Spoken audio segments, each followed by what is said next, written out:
दोस्तों, एक लंबे इंतजार के बाद खूनी मंडे टीम ने लॉन्च कर दिया है अपना सुपर कूल मर्चेंडाइज। तो खूनी मंडे फैमिली, जल्दी से वीडियो के नीचे मर्च शेल्फ चेकआउट करो और अपनी फेवरेट मर्चेंडाइज बाय करके बनो खूनी मंडे आर्मी का पार्ट। फर्स्ट 500 बायर्स के लिए स्पेशल डिस्काउंट्स भी हैं। Check discount code in the description.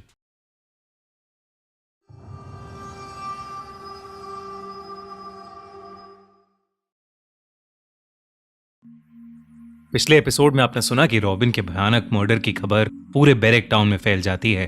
उसके अगले दिन ही जॉनी नाम के एक और टीनेजर की भी एक दर्दनाक मौत हो जाती है। पूरे बैरेक टाउन में दहशत का माहौल बन जाता है।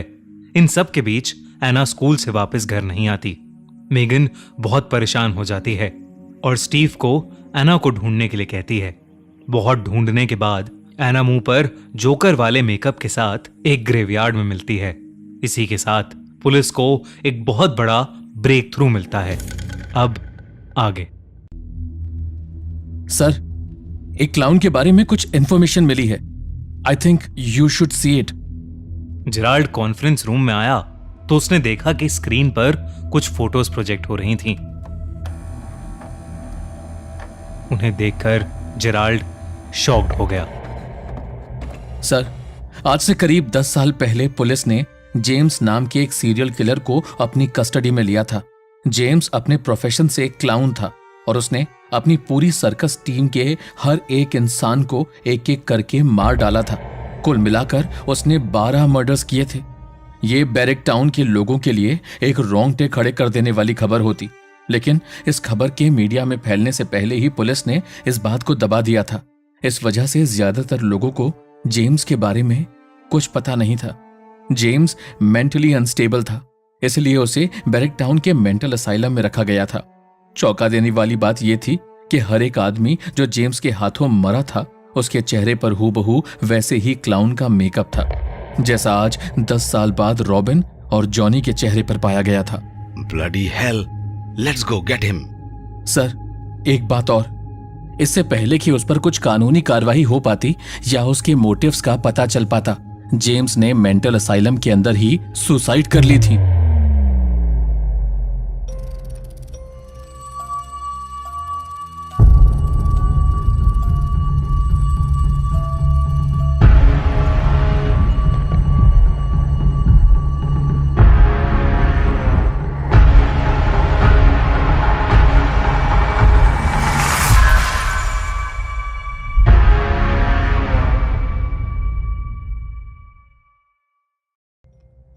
उस रात जब ऑफिसर जेराल्ड को जेम्स के बारे में पता चला तो उसके दिमाग में बस एक सवाल था कि जेम्स मर चुका था तो अब ये सब कौन कर रहा है।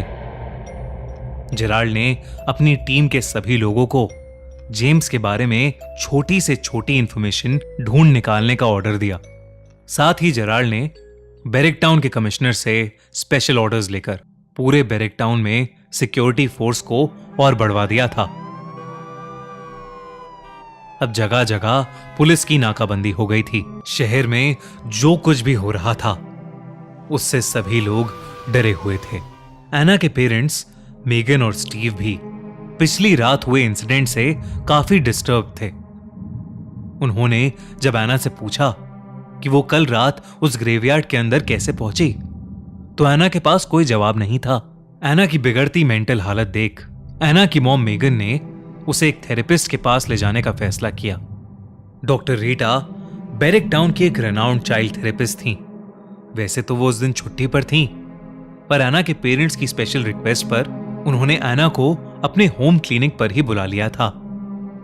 मेगन ने एना को स्कूल से पिकअप किया और वो दोनों सीधा डॉक्टर रीटा की होम क्लिनिक पर चले गए।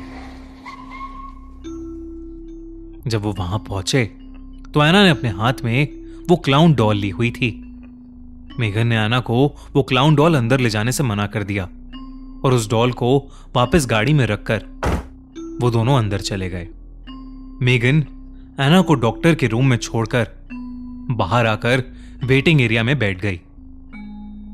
हेलो एना, मैं रीटा हूँ और मैं लोगों की मदद उन चीजों में करती हूँ जिन्हें वो शायद खुद समझ नहीं पाते। क्या तुम मुझसे शेयर करना चाहोगी कि तुम उस ग्रेवयार्ड में क्यों गई थी? एना ने डॉक्टर की तरफ आंख उठाकर भी नहीं देखा। वो बस चुपचाप बैठी जमीन को देखती रही। डॉक्टर रीटा फिर से एना से बात करने की कोशिश करने लगी। एना, तुम मुझसे कोई भी बात कर सकती हो, मुझे अपना दोस्त समझ सकती हो। स्कूल में तुम्हें कोई परेशान तो नहीं करता?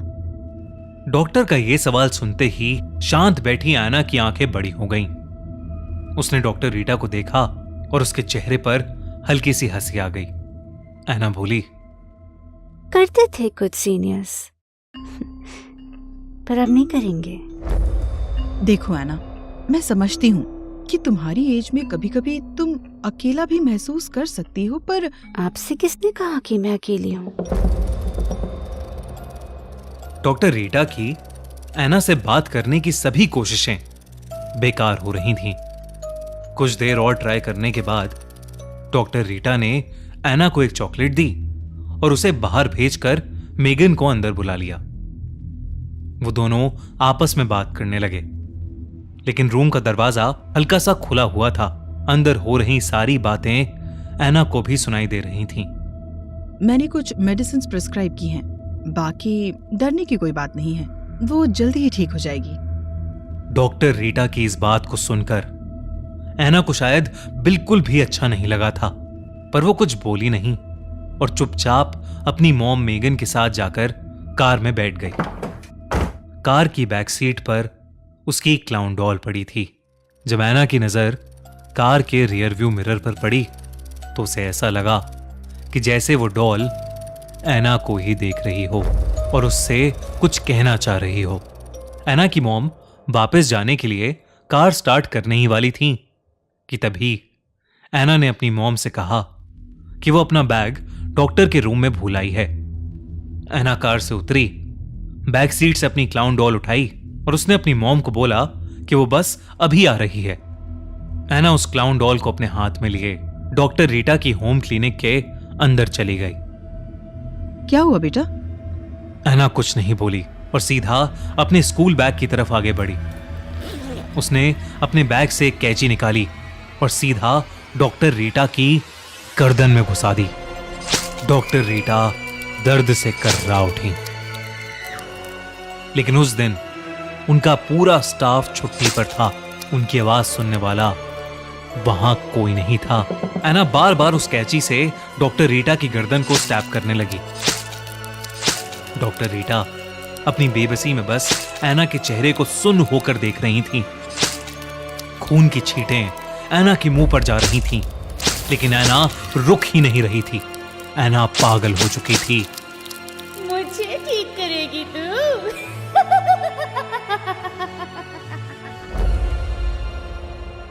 कुछ ही देर बाद एना अपना बैग अपने पीछे लटकाए और वो क्लाउन डॉल हाथों में पकड़े क्लिनिक के बाहर आई और सीधा आकर गाड़ी में बैठ गई।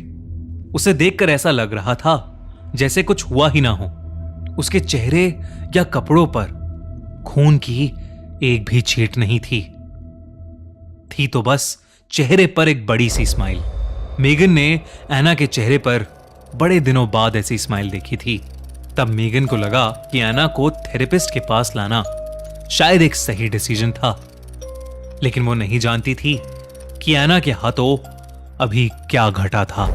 दूसरी तरफ ऑफिसर जेराल्ड और उनकी टीम को जेम्स के बारे में इंफॉर्मेशन तो मिल रही थी, लेकिन वो इंफॉर्मेशन किसी काम की नहीं थी। उससे कोई भी ऐसा क्लू नहीं मिल रहा था जिससे केस में आगे बढ़ा जा सके। इतना ही नहीं, वो गुब्बारे जो एकमात्र सबूत थे वो भी बैरक टाउन या बैरक टाउन के आसपास की किसी भी शॉप पर अवेलेबल नहीं थे। कोई उस तरह के गुब्बारे बेचता ही नहीं था। पुलिस के पास कोई क्लू नहीं था और शहर में एक और मर्डर हो चुका था, लेकिन इस बार किसी टीनेजर का नहीं, बल्कि शहर की एक रेनाउंड थेरेपिस्ट डॉक्टर रीटा का। अगली सुबह जब डॉक्टर रीटा की केस फाइल ऑफिसर जेराल्ड के पास आई तो जेराल्ड ने देखा कि डॉक्टर रीटा के चेहरे पर भी सेम वैसा ही क्लाउन मेकअप है। जेराल्ड को कुछ समझ नहीं आ रहा था कि तभी जेराल्ड का ध्यान डॉक्टर रीटा की केस फाइल में लिखे एक नाम पर गया। जिसे देखकर वो चौंक उठा। रिपोर्ट के अंदर डॉक्टर रीटा की लास्ट कंसल्टेशन का बिल था, जिस पर लिखा था मेगन स्टैनली, एना की मॉम का नाम। ऑफिसर, फौरन मेरी गाड़ी निकालो। ऐसा क्या देखा है जेराल्ड ने डॉक्टर रीटा की केस फाइल में? एना की मॉम मेगन का इन सब से क्या लेना देना? और आज जो एना ने डॉक्टर रीटा के साथ किया वो क्या था? क्या एना पोजेस्ड है?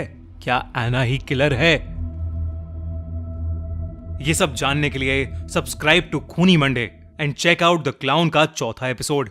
और गाइज, अगर ये एपिसोड पसंद आया है तो इस वीडियो को लाइक करो, सब लोगों से शेयर करो और कमेंट्स में हमें बताओ कि आपको इस एपिसोड में सबसे अच्छी चीज क्या लगी।